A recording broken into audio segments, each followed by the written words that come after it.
Began the Farbrengen this afternoon that today is Shabbos Shuva. That means that we are in the middle of Aseres Yemei Shuva, 10 days, which all of these 10 days are set aside for the doing of Shuva. And here comes within the Aseres Yemei Shuva a special day which is referred to as Shabbos Shuva, which immediately shows us that this is higher than the rest of the Aseres Yemei Shuva that from before and from after. This is a day in itself which stresses the greatness of Shabbos Shuva.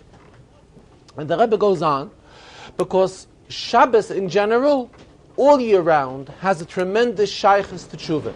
As the Alter Rebbe explains in Igeres HaTshuva, that Shabbos stands for Tshuva Elohe, which is a higher madrega in Tshuva. And it's so obvious that the way Shabbos is spelled, Shabbos is composed of the 3 letters, Shim, Beis, Sof. These same 3 letters compose Toshev, which means Tshuva. So it's very obvious the shaykhus from Shabbos to Tshuva. And here we say that we're talking about a Shabbos Tshuva in the middle of the Aseres Yemei Tshuva, so we must say that it is a yet higher madrega in Tshuva than Shabbos all year round, and it is a yet higher madrega than the Aseres Yemei Tshuva of which we are in the middle of. So we can imagine the high madrega of Tshuva, which today Shabbos Tshuva stands for. Furthermore, the Rebbe stresses, based on what the Zohar tells us, that Shabbos minay mizboch in kula yomin, the entire week receives bracha from Shabbos. So in part of this week will also be the day of Yom Kippur. And we know how great the day of Yom Kippur is. That Yom Kippur is, we know it's Achas Bashana, it's the one and only day in the year. It stands for something very, very special, extremely special. It's the holiest day in the year. We know that's what Yom Kippur stands for. And if we say that Yom Kippur receives bracha from today, from this Shabbos, so we must say that this Shabbos is in a yet higher madrege, so that this Shabbos is in a position that it can give bracha into the day of Yom Kippur. So this shows us how great this Shabbos is. On the other hand, we still must not forget that when it comes to the day of Yom Kippur, the day of Yom Kippur is still a very special day that we do not have its equal throughout the year. And as it is brought in Svarim and explained in Chassidus, the name of Yom Kippur, Yom Kippurim, and Chassidus explains it is Kippurim, it is like Purim, meaning that Purim is even greater than Yom Kippur. Why is Purim greater than Yom Kippur? Because on Purim we can come to tremendous achievements, not like Yom Kippur. Yom Kippur we have to divorce ourselves from Inyonim, not have any shaykhs to Gashmiyas, and that's how we serve the Rebishter in Yom Kippur. Purim, it's the contrary, being involved in Inyonim of Achilu-Shtiyah, being involved in Inyonim of Gashmiyas, and at the same time we can reach a tremendous high pedestal in Avodas Hashem. The very same B'negei this Shabbos has the advantage like the advantage of Purim. In other words, this Shabbos has the advantage. It's not a day of Yom Kippur, like Yom Kippur, that we have to be isolated from Inyanim Gashmi and not have no shaykhs to all the 5 Inyanim which we are not allowed to have a shaykhs on Yom Kippur. On the contrary, it's Shabbos. Shabbos is the Inyan of Oinig. This is the whole idea of Shabbos Oinig, and out of a mood of Oinig, out of a mood of having a shaykhs with Gashmiyas and being in a high madregen and elevation of an oinig, which this is what Shabbos brings about. And here, through this Shabbos, one has an opportunity to reach to such a high madregen. And as the Rebbe went on explaining that when we're talking about B'negei Tshuva is something which can keep on going higher and higher. Because why? Because as the person keeps on going higher and higher, he realizes that the level of Tshuva he was up to yesterday is insufficient, and therefore he constantly has to do tshuva so that he can be able to reach to a yet higher madrega. And this is what the Rebbe quoted the Gemara, that there was a Tana by the name of Bava ben Buta who used to bring an Asham Talui every day. Why every day an Asham Talui? We're talking about a Tana. Al Pi Pshat, an Asham Talui is brought, and a Safek Chet, when one is in doubt whether he sinned. So the Pshat is that he was in doubt, perhaps he sinned. But as Chassidus explains it, it stems from a feeling that being that a person has to keep on going constantly higher and higher. So Bava ben Buta felt that the level he reached to yesterday, he taka did tshuva on. However, today he's supposed to reach a yet higher madrege. For this higher madrege, he didn't do tshuva yet. Because in accordance to the level he's trying to live up to today, it's still considered a chait, what he's left over from yesterday. And the Rebbe quoted an interesting episode that the Frierdiker Rebbe went into his father, the Rebbe Rashab, the day after Yom Kippur, or it was Mitzvah Yom Kippur, or the day after Yom Kippur, and he told him, Tate, Father, was itzda? After the entire Avodah of Yom Kippur, actually, what are we heading to now? So the Rebbe Rashab responded, the Rebbe Nishma told him, Itzda darf man erst Shuva tun. Now we first have to do Shuva. What's the pshat?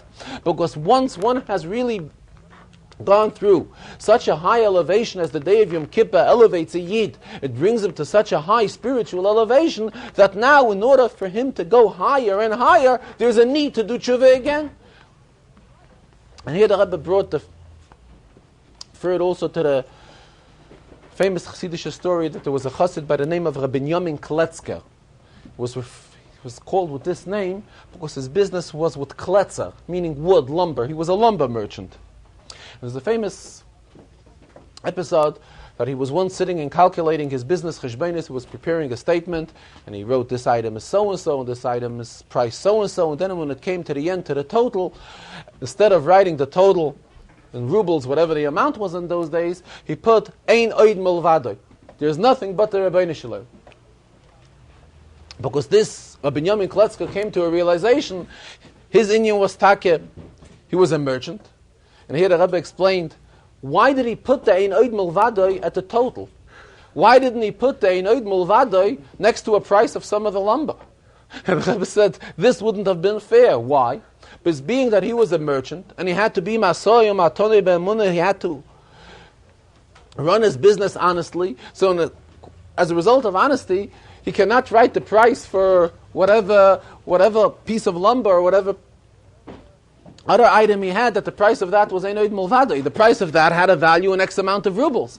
However, when he really got involved into the height of his business, and he prepared a statement which could have resulted into big figures, here he came to a realization that all of this is garnished, and what is really everything, Ein oid milvadoi, there's nothing other than the Rebbeinu Shalom. So again we see that there's a way where a person keeps on going constantly higher and higher until he reaches to the realization of Ein oid milvadoi, that there is nothing other than the Rebbeinu Shalom.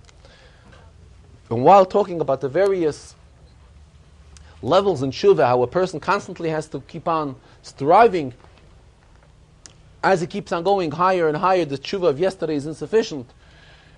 And the Rebbe was explaining that not only Gashmi Istikon require Shuva, the Rebbe said that even that when one pushes another, pushes them at the Farbrengen, there's also, he says, really we cannot say that this is done as the result of the Yetzer Hara, but at the same time, the Kluginker, the Smarty, meaning the Yetzer Hara, is also being part of it, and he's also enjoying the Shtuparai. And really, whom is he pushing? He's pushing another Yid. Who is the other Yid? The other Yid is a Chelik Elakami Ma'al Mamish, a part of the Rebishter. So let us realize for a moment, whom are we starting up with when we're pushing? And the Rebbe says, he's not going to go, this is something which takes place only inside. Naturally, outside, he's not going to go over to a Yid and just give him a push. This says something which is naturally not going to be done. This is an uncommon practice. However, in the format of a Farbrengen, it is a practice which can be seen, but really this is also something which requires Shuva. Why? Because at the same time it's not only a clear motivated solely only by the Yetzer Toiv, and it's something which stems solely from Kedusha. It is not so, because as just mentioned, the Kluginker, the Yetzer Hara, is also part of it, and he's also enjoying when the other Yid is getting a push, and this is also something which requires Shuva.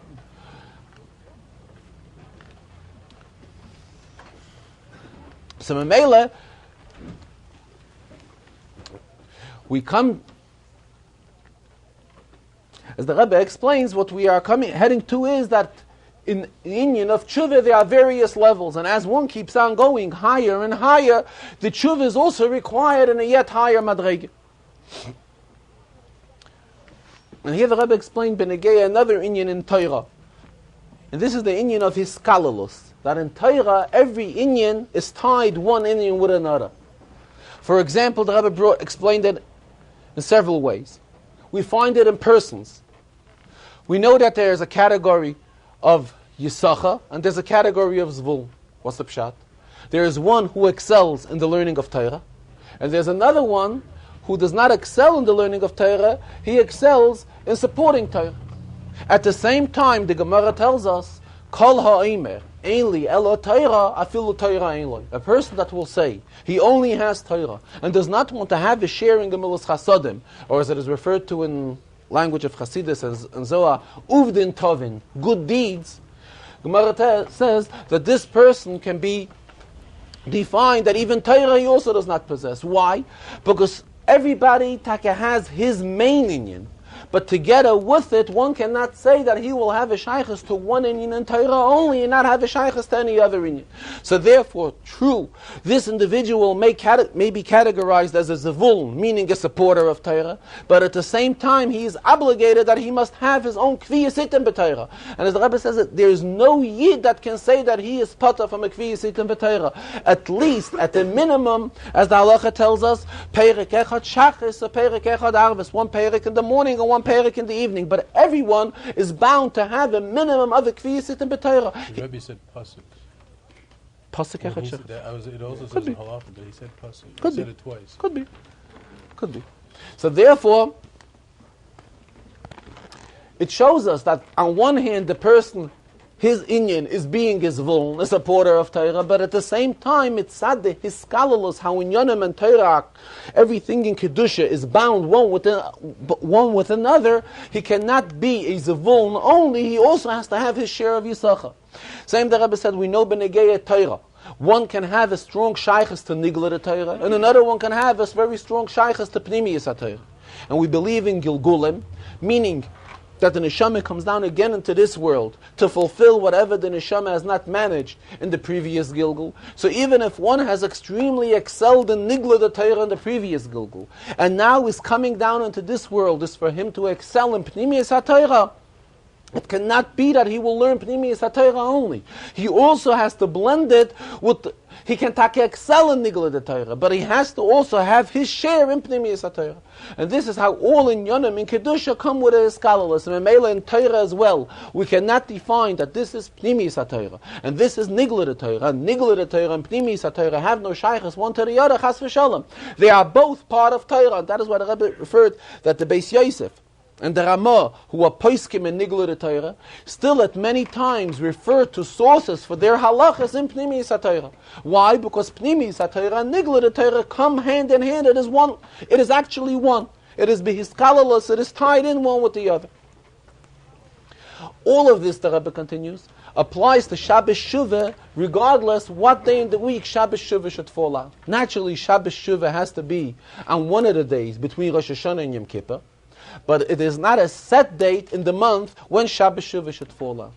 This year, there is something special to Shabbos Shuva, that it falls out to be on 8 days in the month of Tishrei. And based on the teaching of the Baal Shem Tov, that anything and everything that a Yid hears and sees has to serve as a hero, as a lesson in Avodas Hashem. So the question arises, what is the lesson in Avodas Hashem that we can take out of the fact that Shabbos Shuva this year falls out on 8 days in the month of Tishrei? What is 8 days in the month of Tishrei? Rebbe says it's a beferish, a pasuk in Tanakh, as well as discussed in Gemara. In Tanakh it's discussed twice, in Sefer Melachim and the Sefer of Divrei Hayomim, and also in Gemara. When the Yidden first dedicated the very first Beis HaMikdash, V'imei Shloim, in the days of King Shloimeh, when did this take place? When was the beginning of the dedication ceremony of the first Beis HaMikdash? This began on Ches Tishrei, on 8 days in the month of Tishrei. The simcha then, the joy then, was to such an extent that we find in Tanakh that even on the third day of their celebration, and if the first day was on Ches Tishrei, the third day was on Yom Kippur, and that year, it was an exception that the Yidden did not fast on that Yom Kippur. Why? Because they were busy rejoicing with the Beis HaMikdash which they just had. And the Rebbe added that Chazal tell us that right away on that Yom Kippur, the Abaskol came out min Hashomayim and said that the Yidden will be specially rewarded for not fasting on that Yom Kippur and taking part in the joy of the dedication of the Beis HaMikdash. So the dedication went on for a period of 14 days, 2 7-day cycles. The second cycle began on the 15th day of Tishrei. So if the second one began on the 15th of Tishrei, the first cycle began on Ches Tishrei, which is today. And as we know, the Rebbe stresses that the inyan Hasimcha is extraordinarily strong at the beginning of an inyan. Being that we know that Chazal tell us, Kol hascholois koshes, all beginnings are very, very hard. Memela, being that the Yidden have overcame this period, and they have already gone through all obstacles, and they have reached to a point where they were able to dedicate the Beis HaMikdash, this aroused within each and every Yid a tremendous amount of simcha. Bichlal, we see that at any type of inyan, the simcha is extremely strong at the beginning as well as at the end. Memela, so this day is a day when the simcha was extremely outstanding. Why? Because this was the beginning, marked the first day of the dedication of the Chanukas Habayis of the Beis HaMikdash HaRishon. What shaykhs does this have to us today, now that we are in Golus, and we do not have access to the Beis HaMikdash? On the contrary, we are constantly praying that the Rebbe should take us out of Golus. Based on the pasuk, unishalma forems faseinu, that nowadays we accomplish with our lips the same that in the times of the Beis HaMikdash they used to accomplish with korbanos, because through us saying, learning these inyanim that have a shaykhs to the korban, it is considered as if we would bring the korban. This pasuk of a nishalma forems faseinu is a pasuk in today's Haftorah, and being that it's the minig Yisrael, that while a Yid is Mavir Sedra, Shnayim Mikra Ve'echa Targum, at the same time we also read the Haftorah that has a shaykhs to this Shabbos. So this pasuk has a very strong shaykhs to this Shabbos, because this pasuk stresses the great accomplishments one can have, even though that we do not have the Beis HaMikdash now, still we can achieve the bringing of the korban through our lips. And the Rebbe says this has an effect in halacha as well, because for one that becomes a geyer al pi halacha bizman habayis, he was obligated to bring a special korban. Today that there is no korbanos, still his geirus is considered a geirus, and he becomes a full-fledged yid if he goes through giyur kahalacha properly. How is this? All through the eitzah of an ishalom aferim sfasein. It is by saying tefillas through our lips, it is considered as if we were makriv the korbanos. Every word in Lashon HaKodesh, especially in Psukim, is extremely accurate, the Rebbe continues. Memela, here the pasuk uses the expression unishalm afarim sfaseinu. Unishalm afarim sfaseinu in Pashat Pshat means that we will repay for the korbanos with our lips. In other words, with our tefillas, we are paying up as if we'd be makriv the korban. Being that the pasuk is using the expression unishalma, nishalma stems from the word shleimus, completeness. In other words, it is not only is it like we have paid up a debt by saying an inyan of korban with our lips, but it is complete credit. In other words, it's an inyan of shleimus. It is there completely, just like the same inyan, the same accomplishments, and the same inyanim ruchniim that have been accomplished by being makriv a korban in the times of the Beis HaMikdash. The very same thing happens by us through sfaseinu, through our lips. Being that there is a Beis HaMikdash within every Yid, as the pasuk says, "V'shachanti b'soicham," and Chazal stressed, "B'soichoi loinema." B'negei the Mishkan, and the same applies naturally to the Beis HaMikdash. B'soichoi loinema does not say that the Rebishter will dwell within the Mishkan. It says within them. What's the pshat within them? B'soicham. B'soich kol echad ve'echad, that within every Yid there is actually a mini Beis HaMikdash, a mini Mishkan that is within every Yid. What does this day of Ches Tishrei remind us? This day comes as a reminder to us that we have to utilize this day to prepare ourselves for the dedication of the Beis HaMikdash that's existing within every Yid. Every Yid has a Beis HaMikdash within him. Within each and every Yid there is a Beis HaMikdash. And this Beis HaMikdash has to be dedicated. Just like at that time, on Ches Tishrei, it was done with a tremendous amount of joy and happiness, simcha, when the Yidden dedicated the Beis HaMikdash. The very same, it comes Ches Tishrei again, as the Rebbe keeps on stressing, there's a pasuk in the Megillah, V'hayomim ha'elu niskorem v'nasim. These days are reminded and redone. So the Rebbe quotes from the Ari HaKadosh, from the Arizal, that V'hayomim ha'elu niskorem, when these days come about again, and we remind these days, then automatically nasim, the same accomplishment, the same inyanim ruchnim that have taken place in these days, originally the same thing is repeated if we remind ourselves on these days what the inyan of these days is. In other words, if we fulfill the niskorim, we remind it, then the accomplishment of the nasim also takes place. So in Mela, this is an opportune day for everyone, for the renewal of the Beis HaMikdash within each and every Yid.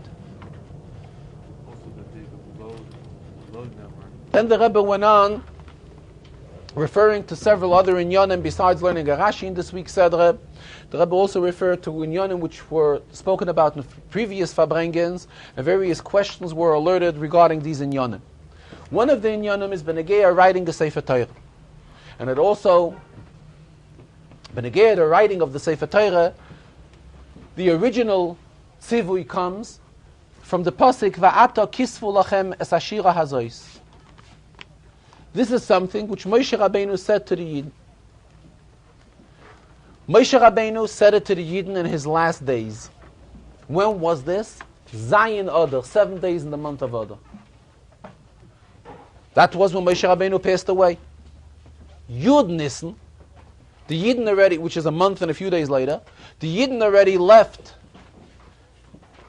the Midbar and crossed the Yarden to enter Eretz Yisrael. Rebbe says, so a question came about, when did all the Yidden have a chance to write a Sefer Torah? This was a mitzvah, which was told to each and every Yid, that every Yid, Va'ata kisvu lachem es hashira hazois, which means not only hashira hazois, it applies to entire Torah, which is a mitzvah that each and every Yid has to write a Sefer Torah. Rebbe says, so a question aroused, and this question was discussed, the various Ha'aras Hatmimim, these are various periodicals which are published by the yeshivas all over, which discuss the Rebbe Siches. So the question aroused, when did the Yidden have a chance to write a Sefer Torah? Each and every Yid wrote a Sefer Torah within a period of a month and a few days. Don't forget, the Gemara tells us that during that time the Yidden had their minds on Aveloi Shel Moshe. They were sad on the fact of Moshe Rabbeinu's passing away, which is something also that distracted them. So how was it possible for all the Yidden, for all the Shishim Ribi Yidden that left the Midbar and entered Eretz Yisrael, that each and every one of them should have an opportunity to write a Sefer Torah in such a short period of time? So Benegeya, the 12 Sefer Torahs which Moshe Rabbeinu wrote, this is something which is discussed that Moshe Rabbeinu had them ready, and he only finished them off on the day that he passed away. However, here this is something which the Yidden just got the commandment on from Moshe Rabbeinu right before his passing away. How was it possible for the Yidden within a period of a month's time that each and every Yid should write a Sefer Torah? Rebbe says, maybe Benegeya, the parmets, the parchment, and all other accessories which were needed, maybe this was prepared from before. Just like Chazal tell us that Yankov Avinu saw with Ruach HaKodesh that the Yidden will have to erect the Mishkan. So that's why when he went to Mitzrayim, he took along with him wood, and he planted it so that the Yidden should have the proper wood, so when they go out and have to erect the Mishkan. So maybe some sort of a similar method may be applied, how the Yidden had the other accessories which were needed for the writing of a Sefer Torah. But the writing itself takes a tremendous amount of time. And how was it possible to write a Sefer Torah and each and every Yid should fulfill this mitzvah within such a short period? And the Rebbe says that he noticed that in these periodicals of various Ha'aras Hatmimim, these inyanim were discussed, and each one was writing various opinions how to learn Pshat, how this was possible. The Rebbe says, what's really surprising him is it's very Pashat. And he says he noticed it, and for a period he didn't want to say anything. He wanted to see maybe somebody would come up with a real practical and Pashat teretz. True, the Rebbe says the Yidden were commanded from Moshe Rabbeinu that they have to write each and every one of them a Sefer Torah. But where does it say that when they entered Eretz Yisrael, they had to have the complete Sefer Torah with them? This doesn't say anywhere. So could very well be that every Yid started writing a Sefer Torah, but he didn't have to complete it in the Midbar. After they crossed the Yarden, which was on the 10th of Nisan, and they came to Eretz Yisrael, and they settled in Eretz Yisrael, that is when every Yid took his time, and throughout a certain period of time, everyone finished their Sefer Torah. And the Rebbe says what he's really surprised is, he says that in committee of editors, when they edit periodically, says they usually their mind has to be set to criticize any type of article that comes in. So the Rebbe says the Ma'areches, the editorial board of all these Koftzei Hatmimim, should really look into all these type of comments and questions that are raised and are put into to be published in these Koftzei Hatmimim. They should really evaluate each one of them separately and look for a proper teretz or for a proper comment to each one of these questions which are raised within debating all the sichas and various sichas that are being said and printed from the sichas of the Rebbe. Another inyan which the Rebbe referred to is something which he has been discussing in the recent Farbrengens. And this is something which each time Rosh Hashanah falls out to be on a Shabbos, question arises, a very famous question which Hasidus discusses. Rosh Hashanah falls out on Shabbos, we do not blow the shofar.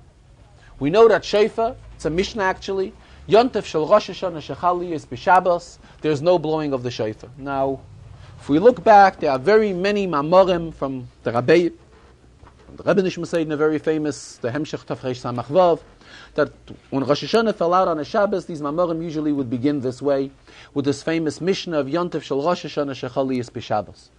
And the question which the Rabbeim would usually ask is that we know that Kiyah Shofar is a tremendous mitzvah. Tremendous mitzvah with tremendous accomplishments, tremendous kavanas. Why don't we blow the shofar when Rosh Hashanah falls out on Shabbos? Perhaps there will be an unlearned person who will not know how to blow the shofar. So we are afraid that this person will take the shofar. V'yelach eitzel baki, he will take it to somebody who's a professional that will be able to instruct him how to blow the shofar. And by doing this, Yavirenu Daladamis B'Shus Harabim, he will carry the shofar for Daladamis and B'Shus Harabim, and he'll transgress the Isser of Shabbos, the Isser of carry. So Hasidus asks, how is it that because of Amei Oretz, V'Kalei Hadas, we have done away with such a tremendous mitzvah? We're talking about a minority shebe minorities, a person who will not know, will not be learned, and perhaps he will take the shofar and carry it in the street. So that's why everyone, tzaddikim, chasidim, gedolei Yisrael, the whole mitzvah was done away, and it is not practiced if Rosh Hashanah falls out on Shabbos.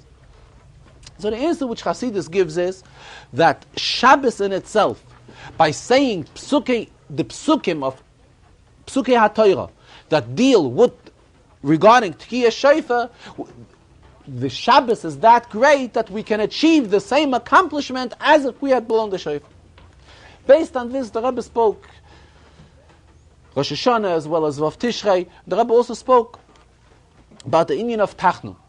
Tachnun is tremendous tefillah. We ask for forgiveness. If we ask for forgiveness, obviously there's no more opportune time to ask for forgiveness than on Rosh Hashanah. And why don't we say Tachnun on Rosh Hashanah? So the Rebbe explained that the day in itself gives the accomplishment that we don't have to say Tachnun. In other words, Rosh Hashanah is that great and so outstanding that it gives the same accomplishment that Tachnun would give us. Based on that, Rebbe referred to a Sikha which he spoke about many years ago.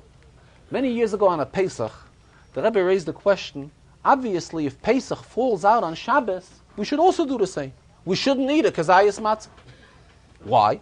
Maybe somebody wouldn't know accurately what is a kazayas. He wouldn't know how to prepare what is a kazayas matzah, what is a kazayas mora.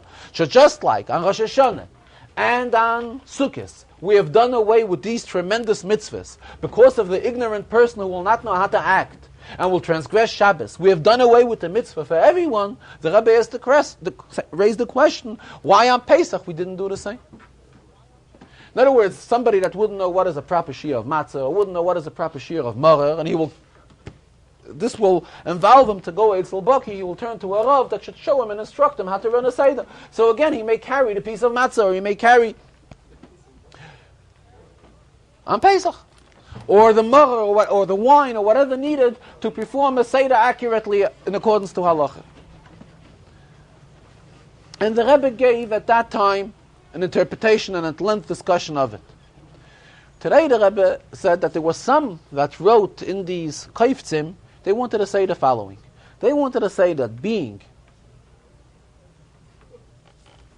that Torah, who tells us when yes to do and when not to do? It's Torah that tells us, the Rebbe that tells us. So it is Torah that has the authority and the power to say that shofar has to be blown on a weekday.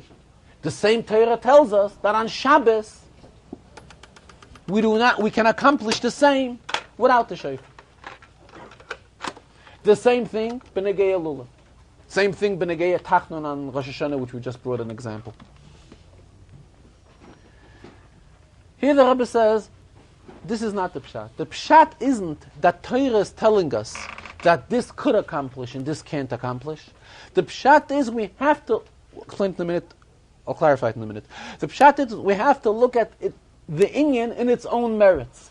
Not the pshat that Torah said that Shabbos is that powerful. Shabbos is taka that powerful. The mele being Shabbos is that of a great day. So when Shabbos is that great, merely by just saying psukim, we don't have to blow the shofar.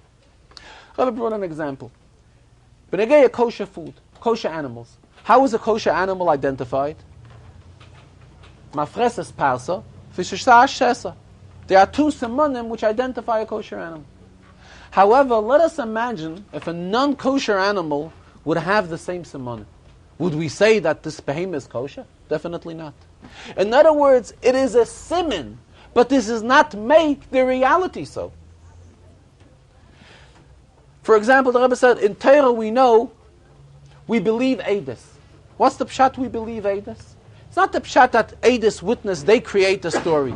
If they are Eidus that tell us, Eidus show to Bezdin, Eidus come to the Rav, and Eidus say that they have seen this and this taking place, this is an evidence on the truth. But it doesn't mean that the saying of the Eidus creates the story.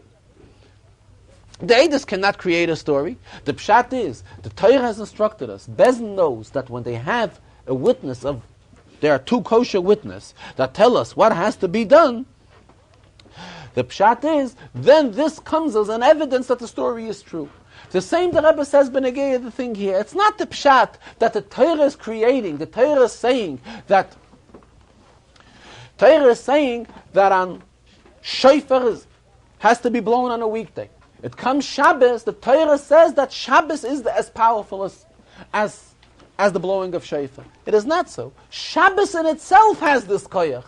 The Rebbe initially instilled such a tremendous koyach within Shabbos that when Rosh Hashanah falls out on a Shabbos, there is no need to blow the shofar. However, Shabbos does not have this power within itself that when Pesach falls out on Shabbos, we do not have to eat matzah. It's not the pshat, let the Torah say that if Pesach should fall out, the same Torah that tells us that Pesach falls out on Shabbos, we have to eat matzah, and the same Torah tells us that Rosh Hashanah falls out on Shabbos, we don't have to blow the shofar. So the question arises, why? It is not so. It is. Look at it from the other end. It is all due because of the hidden power, the koyach ruchni, which Shabbos possesses. Shabbos possesses a koyach that it can substitute for shofar. However, Shabbos does not possess a koyach that it can substitute for eating matzah or eating maror or drinking 4 kaises. This Shabbos cannot do. How come? Frankly, I don't know why Shabbos can substitute for shofar. Yes, this is something which the Rebbe has given, some sort of a koyach like this to Shabbos. Shabbos can substitute for benching daled minim. However, Shabbos cannot substitute for drinking the daled kaises. Why? Because let us understand for a minute. What's the pshat substitute? Each and every mitzvah has a certain kind of an accomplishment, a ruchnistic accomplishment, which is achieved by performing the mitzvah. I don't want to go off, but for example, there is a Gemara tells us, ha'isik b'mitzvah pater min mitzvah. If one is involved in one mitzvah, he's pater from doing another mitzvah. So Chassidus explains why. Because really, it is all one idea. What's the pshat mitzvah? Mitzvah is, as Chassidus stresses, tzafsa v'chibur, being associated closely with Hashem. And if he's being associated with Hashem through one avenue, through one channel, there is no need for him to interrupt it and get involved in another inyan. This is the koyach which the Rebbeinu has instilled within mitzvahs. B'meila, Shabbos is something, an inyan ruchni, which the Rebbeinu has given us. The Rebbeinu has given to Shabbos certain type of koyachs, together with all the greatness which Shabbos stands for. So Shabbos has this great koyach within it as well, that it can substitute for the blowing of the shofar, as well as for the taking of daled minim. However, it cannot substitute for eating matzah or drinking 4 cups of wine, which we befeirish have to do on Shabbos as well. Then the Rebbe referred to another inyan which the Rebbe spoke about, Vav Tishrei, and stressed it today very strongly as well. And that is that on this week, 13 days in the month of Tishrei, will be the Hilula Yortzeit of the Rebbe Maharash. The 100th Yortzeit of the Rebbe Maharash. The Rebbe mentioned Thursday night as well as today that the Rebbe Maharash is known for having many Balshemske actions. What's the pshat Balshemske actions? In Hasidic vocabulary, if something is done very out of the ordinary, any type of a meifes, it is usually referred to as a Balshemske deed. It's something which is suitable for the Baal Shem Tov. So the same definition is given to the Rebbe Maharash, that he was very similar to the Baal Shem Tov. In other words, he was able to perform and performed many out of the ordinary inyanim, many inyanim l'mayla mederech hateva, many moifsim, many nisim, and so forth. And the Rebbe says, and this puts him also to the same type of a category like Rashbi, like Reb Shimon ben Yochai, who is also known and very outstanding for being l'mayla mederech hateva. To such an extent, the Rebbe says, that there's a saying quoted in Chassidus that Reb Shimon ben Yochai did not feel the churban. In other words, he lived after the destruction of the churban bayis, but he lived in such a high madrege that it did not affect him in any way. Memela, the same thing b'negei the Rebbe Maharash as well. The Rebbe Maharash is extremely outstanding for Balshemski inyan, particularly for the very famous quotation of the Rebbe Maharash, which the Rebbe refers to very often, and that is l'katchila riba. Rebbe Maharash expressed himself once that the Welt sagt, the world says, am kenish darunter, geht man a riba. If one cannot go under, then he goes over. And the Rebbe Maharash concluded, and ich sag, he says, am geht l'katchila riba. In other words, the approach of the Rebbe Maharash was to any type of an inyan ruchni, l'katchila riba, meaning a very broad approach. He approached everything in a very upper way. Rebbe said that it is very hard for an individual, the Rebbe says, to go out and make definitions between various Rabbeim. The Rebbe says on himself, Mi hu zeh ve'ezehu ha'sha'orav liboy, how can he have the breitkeit to go ahead and say different type of classifications between different Rabbeim of the Nesiyah Chabad? However, it is extremely obvious, and Mamela, he says he feels something which is so obvious that he can't bring it to our attention as well. B'negeya, the various Rabbeim, so each of the Rabbeim has left us a tremendous amount of teachings in their Mamori Chassidus. We find something exceptional, B'negeya the Tzemach Tzedek, as well as his son, the Rebbe Maharash. And that is that within their Mamorim of Chassidus, there is always a blend of not only Chassidus, but all other Chelkei HaTorah as well. Says the Mittler Rebbe, for example, there's a tremendous amount of Chassidus from the Mittler Rebbe. However, the Mittler Rebbe stresses Chassidus Chabad. That's what he discusses in all of his Mamorim. Alter Rebbe as well, the Rabbinish Meseiden, the Friedeker Rebbe. An exception for the Tzemach Tzedek and the Rebbe Maharash. A blend of all inyanim, of all levels of Torah, of Pshat, Remez, Drush, and Soid, Nigle, and Kabbalah, and Medrashim, and Ramozim, everything to be blended into their Mamorim, this is only found by the Tzemach Tzedek and the Rebbe Maharash. Rebbe said, we know that there are 4 chalokim in Torah, Pshat, Remez, Drush, Soid. These 4 chalokim in Torah are coinciding with the 4 Eilamis of Atzilus, Bria, Yitzira, and Asiyah. And what the Rebbe Maharash demands from us, in other words, is the koyach from the Rebbe Maharash is that he was able to give us chassidus to such an extent, where one can, within one Maimon Chassidus, have a shaykhus to all four levels, to all four olamis of Atzilus, Bria, Yitzir, and Asiyah. Rebbe says, the Frierdiker Rebbe, his Chassidus, we do not find it. However, we also find in his attitude how on one hand he was involved in very simple inyanim, to such an extent that he demanded the learning and the teaching of Aleph Beis, which is something of extremely, extremely basic to the category of Eilam HaAsiyah, as opposed at the same time, he was also involved in the spreading and the teaching of inyanim and Chassidus, in the most deepest inyanim and Chassidus, Raze Torah, which is real in depth in Yanam of Chassidus. So it also shows how he had a shaykhus to all the halakim in Torah, from Atzilus through Asiyah. However, he did not give it within one Maimah. He did not give it within the same level. The Rebbe Marash and the Tzemach Tzedek, they were exceptions to this extent that all Chelkei HaTorah are blended within most of them Amorim. Rebbe says, I noticed it at very many Mamorim of the Tzemach Tzedek, as well as at very many Mamorim of the Rebbe Marash. And not Stame Yortzeit, but as the 100th Yortzeit, passed away 100 years ago. The Rebbe Marash on this day of Yud Gimel Tishrei.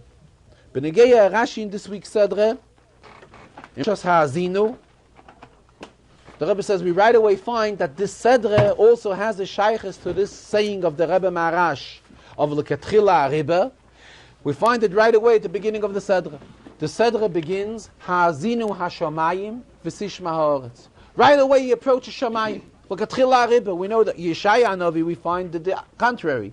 Yeshaya approached first Shamayim and then Oretz. However, this week's Sedre, being that this has a shaykhus to Yud Gimel Tishrei, the day of the Yom HaYilula, the Istalkus of the Rebbe Marash. So right away at the beginning of the Sedre, we find the idea of L'Katchila Rebbe. Haazinu-Hashamayim. Right away, Rebbe to Hashamayim.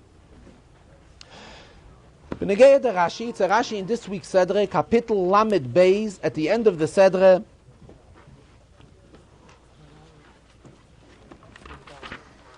Pasik Mem Daled. Actually, the entire Sedre the Rebbe commented is one kapitel, one Perek. It is all Perek Lamed Beis. So in Perek Lamed Beis, Pasik Mem Daled, Rashi says, Hu v'hoisheya bin Nun. What happened? Let us look into the Pasik. Vayovei Moshe, came Moshe, Vayidaber es kol divrei hashira hazois. He spoke this entire shira, meaning the entire shira of Haazinu. He spoke it ba'oznei ha'am to the entire nation. Whom did he speak it to? All of Klal Yisrael. Then the pasuk concludes, Hu v'Hoshea ben Nun. Moshe and Hoshea ben Nun. Rashi. Hu v'Hoshea ben Nun. So Rashi quotes a Gemara. However, Rashi does not say that the Gemara says this, or Medrash says it. Rashi approaches right away with the quotation, which shows us automatically that this is Pshuta Shel Mikra, though it is a Gemara, but Benegei, this pasuk here, it is Pshuta Shel Mikra of the pasuk. And the Rebbe gave quite a lengthy introduction again, that Rashi's inyan is Pshuta Shel Mikra. Foremost of all, Rashi is Pshat. Though the Rebbe says, we find many Svarim from G'dolei Yisrael ha'amitiyim, real, authentic Gedolei Yisrael, who have written Svarim commentaries on Rashi and built and based their Pirushim on Rashi on various inyanim of Halacha and of Remez. And he says we don't have to go far. The Alter Rebbe said that in Rashi we find Yena Shel Torah, the wine of Torah, meaning Pnimis HaTorah. So naturally there are the other Chelkei HaTorah hidden in Rashi, but first and foremost, what does Rashi stand for? Pshat, Pshuta Shel Mikra. What does Rashi tell us here? Rashi quotes a Gemara, Shabbos shel Yoy Zugi Hoysa. It was a Shabbos of pairs, 2 pairs. Not lo reshus mizeh, v'nosno lazeh. In other words, it was first, this Shabbos was under the leadership of Moshe Rabbeinu, and on the very same Shabbos, another one took over who? Yeshua. In other words, Yeshua took over this Shabbos. Normally a Shabbos is run by one leader. This Shabbos here was run by 2. But Rashi doesn't use the expression leader. Rashi uses the expression Yoy Zugi, 2 pairs. Zug always means a pair. Meaning here there were two pairs on this Shabbos. Something which requires explanation. Hamidloi Moshe meturgaman liYeshua. Moshe gave a translator to Yeshua, she'ehidorish bechayev, that Yeshua should also darshan while Moshe is still alive. Kedei shelo Yisrael, that the Yidden shouldn't say later, bechaye rabach lo'hoyel l'chol roish, that while your Rebbe was alive, while Moshe was alive, you never even raised your head. So here Moshe elevated Yeshua, that while he was alive, he also gave him an opportunity to instruct the Yidden. Rashi is not finished. Vilama, in other words, it's a continuation with a vav. Vilama koyrei kan Hosheya. Why is he here referred to as Hosheya? We know his name is not Hosheya, his name is Yehoshua. In fact, who was the one that changed his name to Yehoshua? It was Moshe. And as we read in Pasha Shlach, Moshe changed his name to Yehoshua, giving him the blessing, Ko Yeshiyacha Ma'atzas Meraglim. The Rebbe should be the one that should help you. He shouldn't join the Meraglim. So still the pasuk here calls him Hosheya. Shaloi zocha daita yolov. He did not become begaive. He did not begin boasting of himself. Sha'af al pi shenitno loigdula. Though he received such a great honor, hishpil atzmai kasha mitchilosei. Still he kept himself very modest as in the beginning. So he called himself Hosheya. Rebbe says this Rashi comes into continuation with another Rashi, which he learned 2 weeks ago in the Farbrengen. And this is the Rashi which was learned in Pashas Vayelech. Actually, if we look into the Gemara combines the Rashi from here and the Rashi from Pashas Vayelech in Gemara Masechta Soita, which this is where the Gemara is. It's one inyan.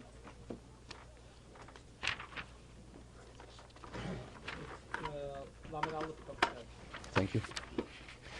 Previous Sedre, Lamed Aleph Chavtes, Chavches, right? Hakilu Elai. That is where the pasuk tells us that Moshe gathered, congregated around him as Kol Ziknei Shiftechem V'Shetrechem. Everybody. And there we recall the Rashi, just to go over it briefly. There Rashi says they did not use the usual procedure of chatzotzres, of trumpets, to gather, to congregate Yidden, which was a known common practice when the Yidden were in the Midbar. And there Rashi also fears that on that day, Yeshua already began having a shaykhus to the leadership. But Rashi there does not, if we look in Gemara, it is one Gemara. What Rashi says in Pashas Vayelech, and what Rashi says here at the end of Haazinu, is one Chazal. Still in Pashas Haazinu, Rashi did not quote this whole Gemara. Rashi waits till we come, Vayelech, I'm sorry. Rashi waits till we come to Pashas Haazinu, and here he tells us that. Why? The Rebbe explains as follows.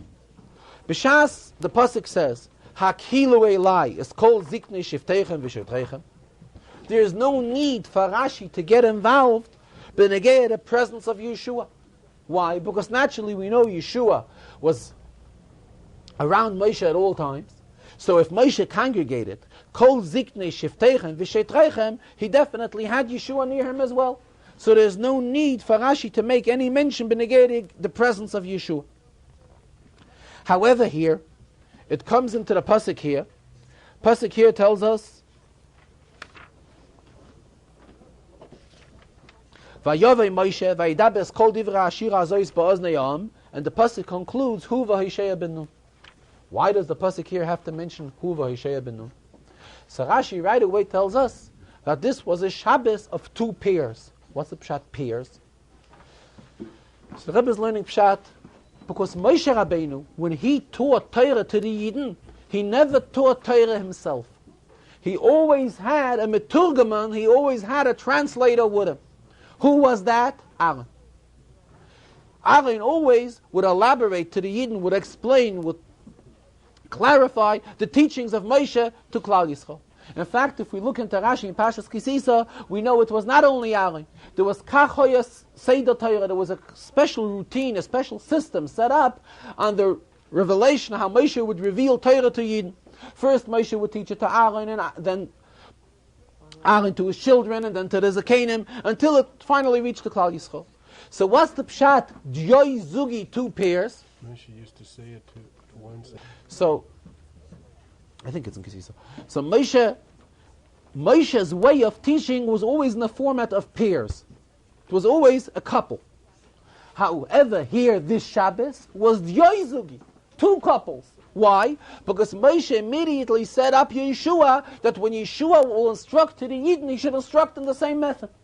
So that is why Hamid Loi Meturgaman. He gave him a translator so that when Yeshua instructs to the Yidden, he should also instruct in the same type of procedure, the same type of way as Moshe was instructing Torah to the Yidden. So that's the pshat here in the Rashi. Oisei Shabbos.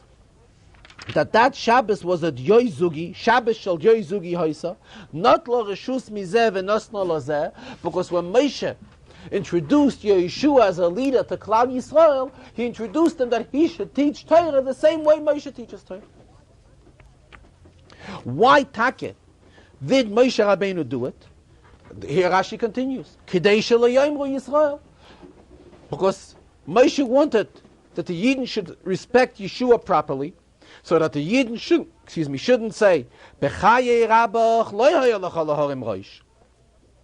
Being that in the presence of your Rebbe, you never raise your head. How can you go ahead and raise your head now? So that's why Moshe set up that even Bechaye Rabbi, meaning even Bechaye Moshe, he should also have an opportunity to teach Torah to Klal Yisrael, and not stop to teach Torah the same type of way as Moshe did, in the way of Zugi, in a way of pairs. That is why Rashi tells us, Oisa Shabbos shel Yoizugi Oisa. It was a Shabbos of 2 pairs. A pair of Moshe, as well as the pair of Yeshua. Pardon? Then Rashi, behemshich to this, Rashi explains, being that Yeshua was that great, he was introduced by Moshe to teach Torah to Klal Yisrael, the same way Moshe taught. It comes vilama with a vav mechaber. It's not a separate Inyan in Rashi. Lama koyrei kan hisheya. It comes all behemshach. If so, his name we know was Yeshua, and Yeshua. Why was he referred to as Yeshua? Because Yeshua came, which brought about a tesefes bracha from the Rebishter, brought about a blessing. Kol yishiyacha matzas meraglim, that the Rebishter should help you from the matzas meraglim. So the idea of Yeshua is having the Rebishter's name with him. Here Yeshua is raised to such a high level, and we look into the pasuk refers to him as Hosea. In other words, it comes all behemshach. If Yeshua here is part of he's also a Zugi. He's also given a pair. It's a Shabbos shel Yezug, and he's teaching Torah with a Meturgaman. He's that great. Moshe was a Meirim Bechaye Rabbi. He was Meirim Roish. Why does the pasuk refer to him as Hosea? So that's why the pasuk Rashi concludes, Shaloi Zacha Daita Yolav. Comes to show us the great modesty which Yeshua possessed. What is the heroia? What is the lesson we can derive from this whole inyan? The Rebbe says, at times there are certain people that they have what to be begaiva with. The Rebbe has blessed them, that they can find themselves in such a position that they can pinpoint that when the Rebishter looks to give bracha within the world, the Rebishter selects them. So actually, if they are so selective by the Rebishter, that the Rebishter selects them for bracha, and this person knows that he is a tamim, and he knows how many mamorim he knows, and he knows how proud he can be not only with himself, how proud he can be with the type of children the Rebishter has blessed him with. And not only that, he knows that his share in miftzoyim that he did. He accomplished such great things. And he knows that many mamorim, and he knows that much siches, and he's Chasidus, and he's a Tomim of Temchet Mimim, and his children are that great. But Mela, all these are in Yanim, and he sees that the Rebishter is giving him bracha. So all these are in Yanim which should definitely raise him, that should bring about a feeling of gaiva by him. So here we have the lesson here from Yeshua, that even Yeshua was selected by Moshe Rabbeinu to follow Moshe Rabbeinu and to be the leader after Moshe Rabbeinu. And he had such covet and such greatness which Moshe Rabbeinu has elevated him to. Still we say that Yeshua at this time preferred to call himself not Yehoshua but Hosea. Comes to show us Shaloi Zocha Daita Yolav. And this same hara applies. The Rebbe says what we can take from it. This is the hara that we can take from this inyan to show that how great a person may achieve and how high one may be elevated to. Still at the same time, he must take a lesson from Yeshua here to show Shaloi Zocha Daita Yolav. a gut Jahr, a gmach Simetoive.